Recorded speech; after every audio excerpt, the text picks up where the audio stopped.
So, when Pilate asked me to stand guard at the trial of a would-be Messiah from Nazareth who said that he was the king of the Jews, I thought little of it.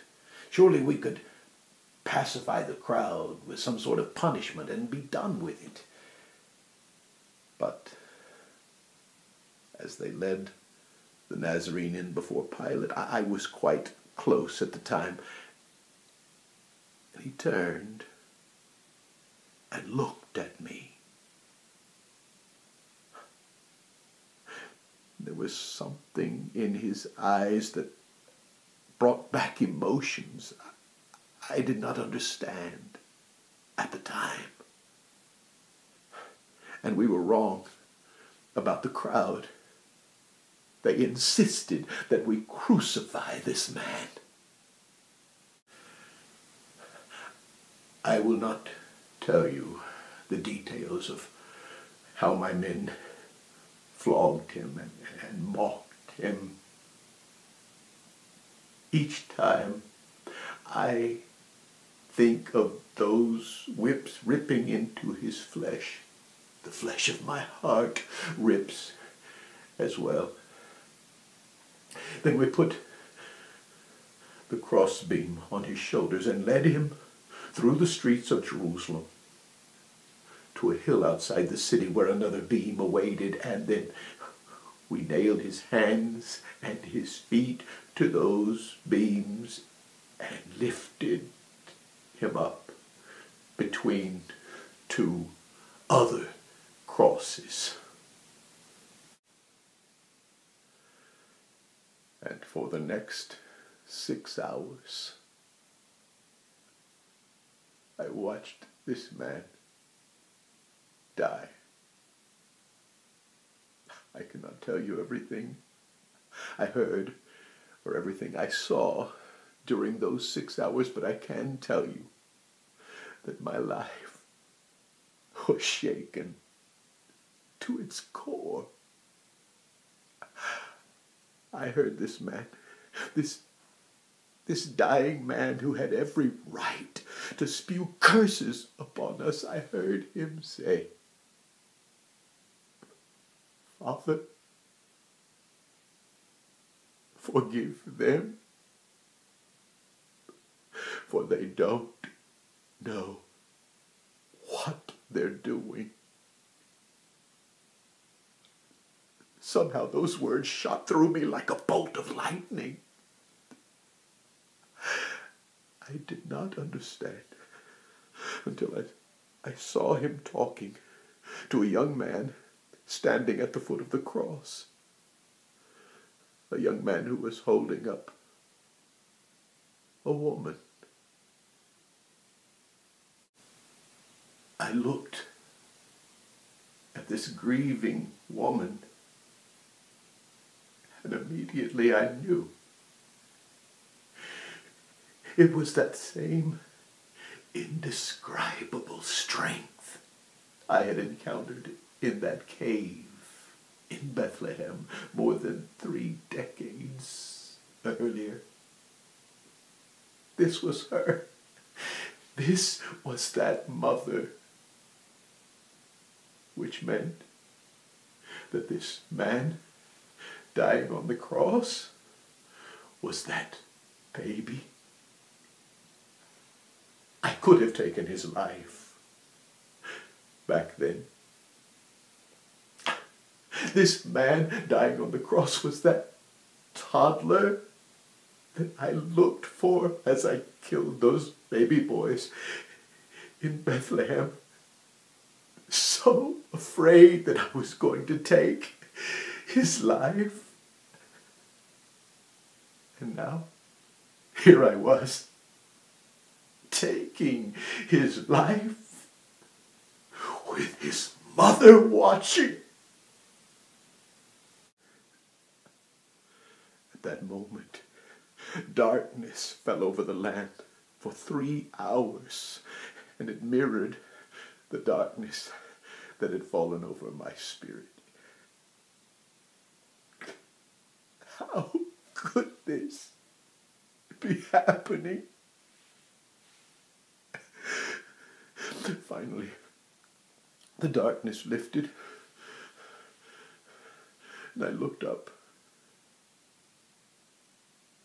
and he was still laboring for every breath, but yet alive.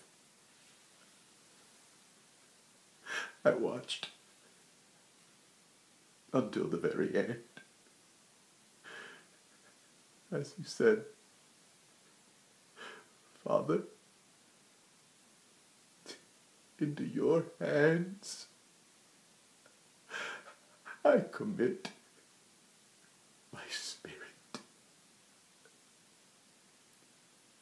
And then it seems to me that he was never more alive than during those last few seconds, as he shouted, "It is finished!"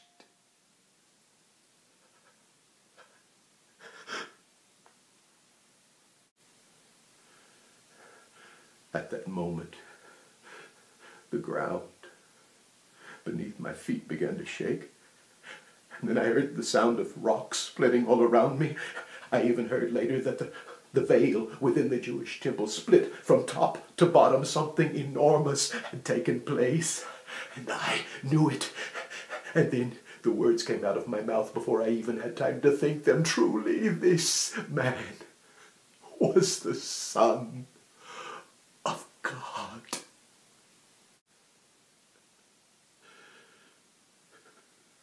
Somehow, I knew that was true. This man on the cross, this prophet from Nazareth, this baby from Bethlehem, was the Son of the living God, and I had taken his life.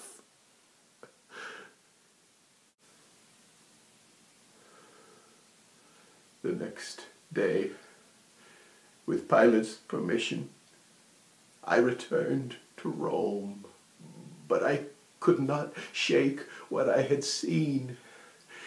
It was difficult to do what I had to do as a soldier, because everywhere I looked, I saw his eyes. In every person, I saw his eyes.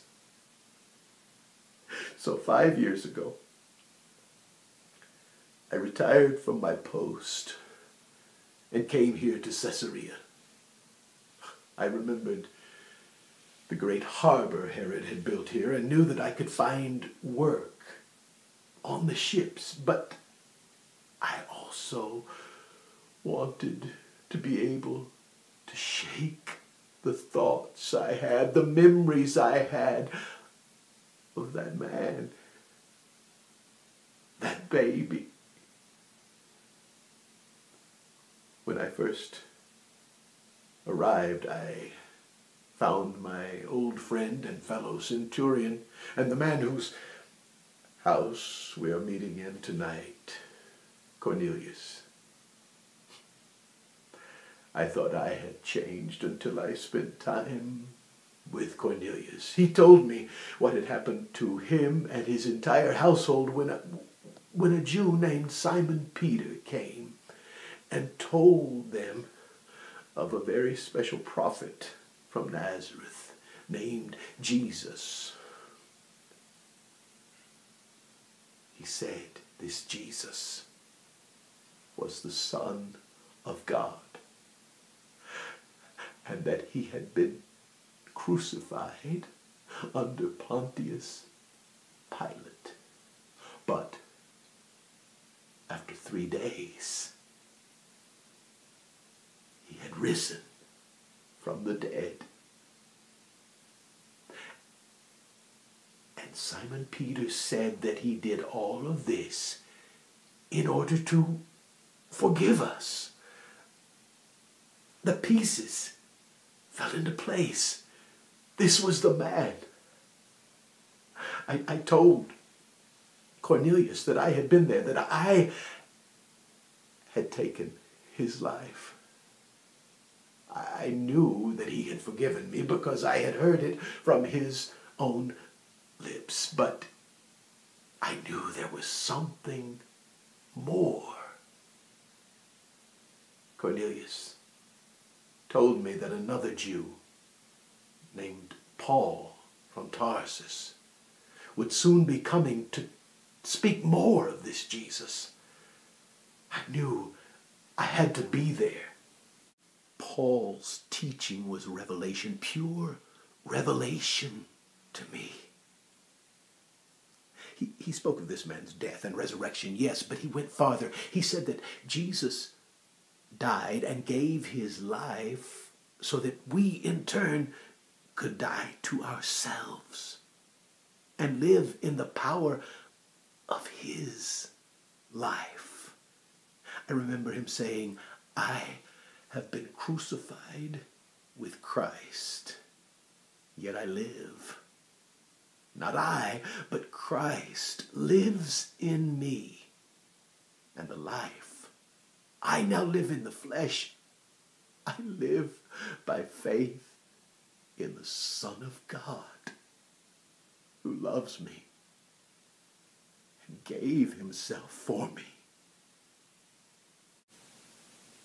So you see, my friends, I've been haunted all of these years by the thought that I could have taken his life when he was a baby, and that I could have taken his life when he was a toddler, and that I did take his life on that hill outside Jerusalem, when all the while he was moving me to the place where I could realize that I am the one who has to die, and that his life can become my life.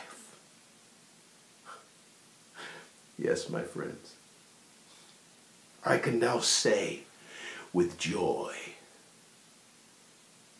I have taken his life.